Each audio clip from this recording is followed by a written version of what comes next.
and 10 around. So number 10 will come first. Okay, so number 10 is the item which was left on the table at our last meeting. This aims to deal with the payment and appointment of directors to Christchurch, to council-controlled organisations, included councillors' appointments as directors. It includes amendments suggested by Northington Partners Review of CCHL, such as the payment of directors' fees to council directors. Now, bear with me a minute. I'll go through this where we're at. So it might get a bit complex because it's complex for me, so bear with me. So if needed, I may need to pause the meeting to make sure we stay on track. After the last meeting, the following recommendations are on the table from the 14th of December 2022. Recommendation 1 deals with the paying full fees to councillors directly. It reads, it's not there, that's right, it reads, agrees that elected members who are appointed to Christchurch City Council Holdings, Christchurch New Zealand, Otatahi Housing Trust and Transwaste be entitled to receive any fees personally as they recompense for their governance work on the board.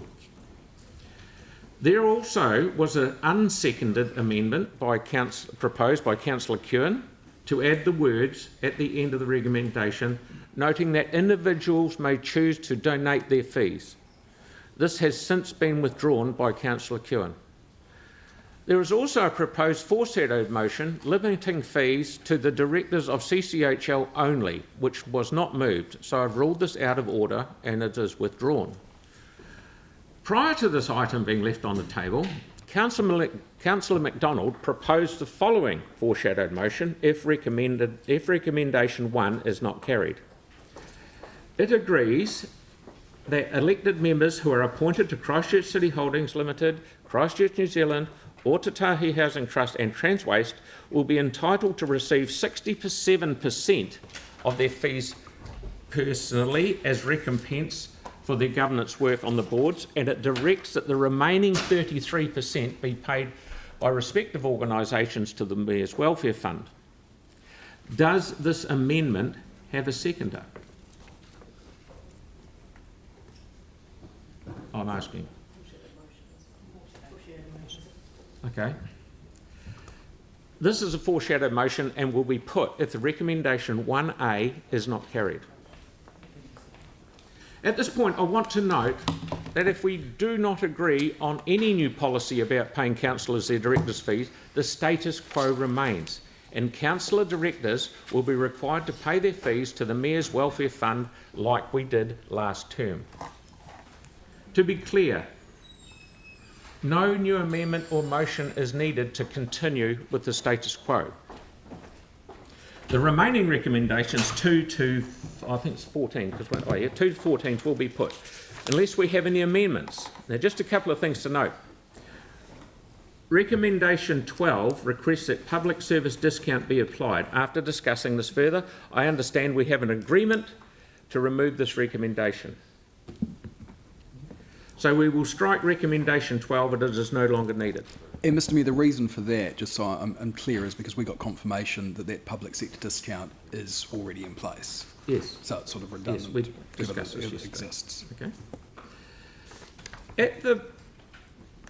At the previous meeting, we agreed to insert the recommendation, but following further advice about wider impacts of this new wording, it is proposed for the recommendation, which was 14, now 13, which I am happy as mover, to insert in place of the wording from the previous meeting, unless there is an objection. So Kelly is the seconder, I'm the mover. Can we see? So move it down to... Screen. Yep.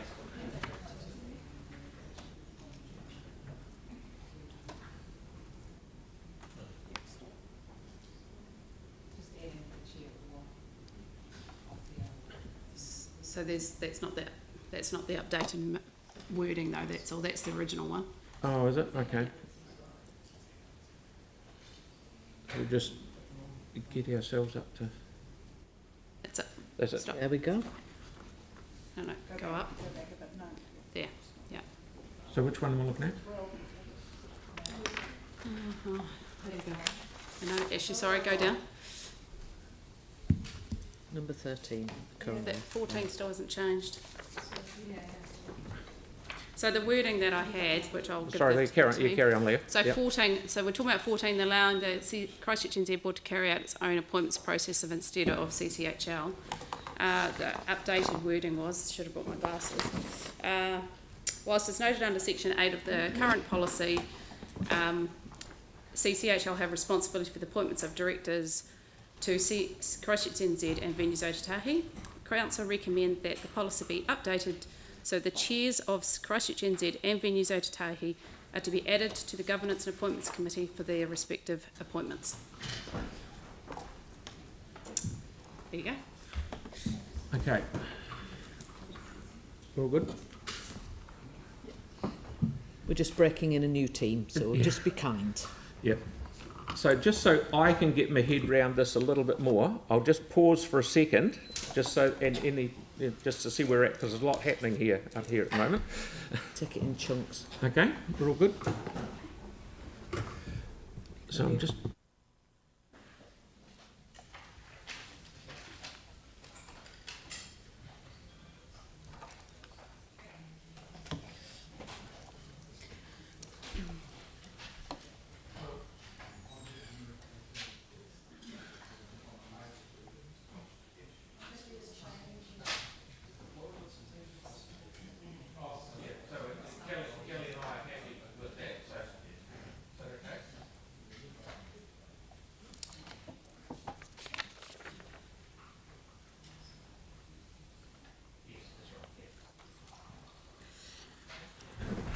Okay, welcome back everybody. So the mover and the seconder are happy with the changes for that. So what we'll do, hang on, I'll carry on. Righto. Just 13 is just a noting thing. It doesn't actually really need a resolution. It was just noting it.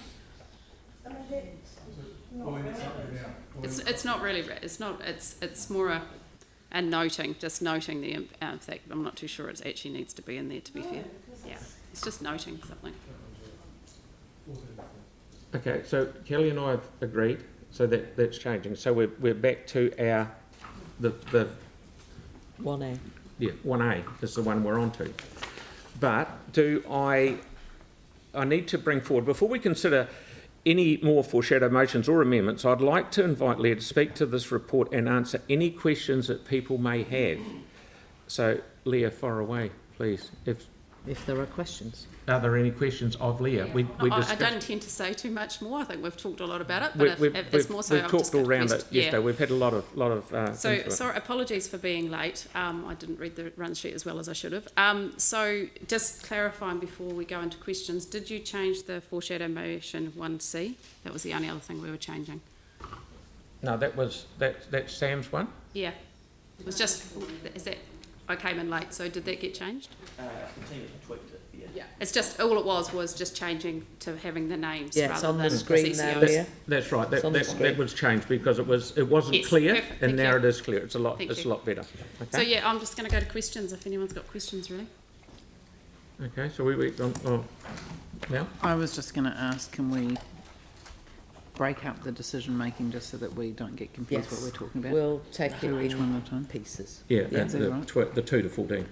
And Yeah, so you deal with 1A first. 1A first. Okay.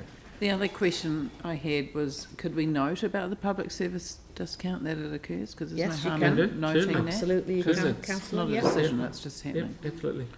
Yeah. So thank you, Leah. Since there are no more questions, I'll ask, apart from Jamie. Thank you, Phil. Yeah, we have traversed it pretty well, but I don't think you were there on the day that we dealt with this. Noting the professional independent advice that we've got that talks about the reasons, and they spoke about the reasons of why remuneration occurs from company directors. I guess I kind of wanted to tap into your professional role. You're the CFO of council. You've gone through this process. You've sat on boards yourself. In your professional opinion, do you think directors or councillor directors should be remunerated or not?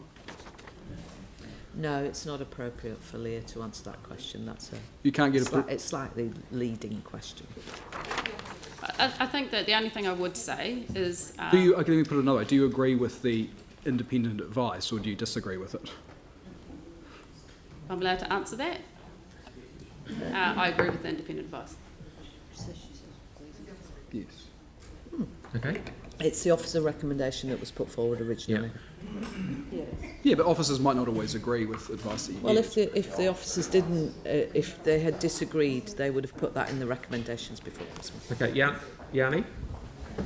Given that the advice talks about the liability and the role of the directors, the council appointed directors, as a justification for the additional remuneration, have we got any examples of where council directors have taken accountability and liability for any of the decisions that CCHL has made? Happy to answer that. So it's just not financial liability, right? That's a completely different issue. This is reputational risk. So as well, you are, as a company director, you have your responsibility around that table as a company director under the Companies Act, and you hold those. So yes, there's some indemnities, but in regards to insurance, you can insurance, but you can't insure against every single thing. Health and Safety at Work Act is a prime example. So you are taking that risk if you are perceived to actually not make the right decisions in regards to it. In addition, you've got reputational risk. So, but what I'm trying to understand is what's been the consequence where that's happened, and why would that justify the additional remuneration? Well, the point at the moment is that their directors have been working. They haven't been challenged on it because they're actually been doing what they are supposed to do. What we're saying to you is that there is always a risk every time you take a directorship up. So no, there's no examples of that any of our directors have been sued because they've actually been performing their roles appropriately, which is what you want them all to do. The issue is there are things, look at last year, CCHL, reputational risk of the directors, the board of directors, that is one of the risks that they take on. So I'm just trying to understand. So if they were remunerated, would we have had a different outcome of what we had than last year for CCHL? No. Okay. So good, thank you. Who was putting their hand up? No one? Okay. Aaron, thank you. Yeah, I just had a couple of questions around, obviously, the Northingtons come through with their report suggesting that people should be paid when they do extra work, so on and so forth, which kind of makes sense. But I look at us, a council, as a small version of like Parliament. It's local. Do all MPs, other than the Prime Minister, get paid the same that you're aware of? I think they do. I don't know. I don't know the answer to that. What? Sorry. Why would a cabinet minister get paid more than the others? Would that, Please don't ask me questions on would government that policy. would that be because they are asked to do more work and take on more responsibility? Potentially? I would argue that could be the case. Yes. That could be the case. So that's why Parliament would do it that way. All right. So I don't know. I'm not an expert in Parliament. Neither am I. okay. Just double checking because I wasn't sure. I wondered if they did, and I believe that a number of MPs also own businesses and have other jobs outside of Parliament, even though Parliament has a fantastic salary. Okay, we've got... Oh, just clarifying, because I'm not sure everyone at the table understands. Thank you very much for that. Yeah, Celeste. Thank you, Leah. Perhaps this is something you can comment on, but just wondering around the process for appointing people to these directors' roles, given that they are, if the proposal is that these particular positions are paid, do you think it would be then appropriate to ensure that all those roles are put through an independent process whereby councillors, like they do for CCHL, apply and then go through the normal kind of transparent and independent process? Yeah, so the only one that currently doesn't is OCHT.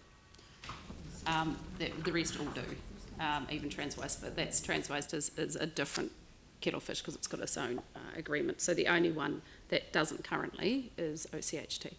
And yes, I think they should. Okay, thank you. Because there's now no more questions, thank you very much, Leah. Since there are no more questions, I'll ask if anyone has any further amendments or foreshadowed motions after we quietly worked through this quite hard yesterday afternoon. Sarah?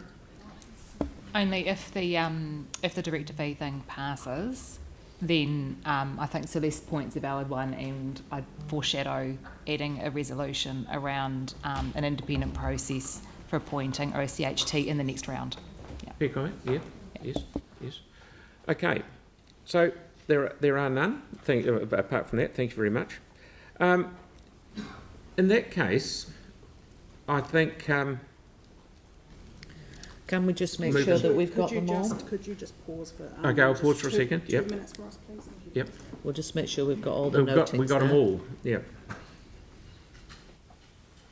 And can we have the fresh sheet with all the strikes taken out, please? Would that be acceptable? Yeah. Yeah. And maybe we Have could, 10 minutes for a cup of tea. Natural yeah, break. and maybe we could just get a printout of the Yeah, amended print it out resolution. so it's all on the Yeah. screen so it's easy for us all to on see. the page.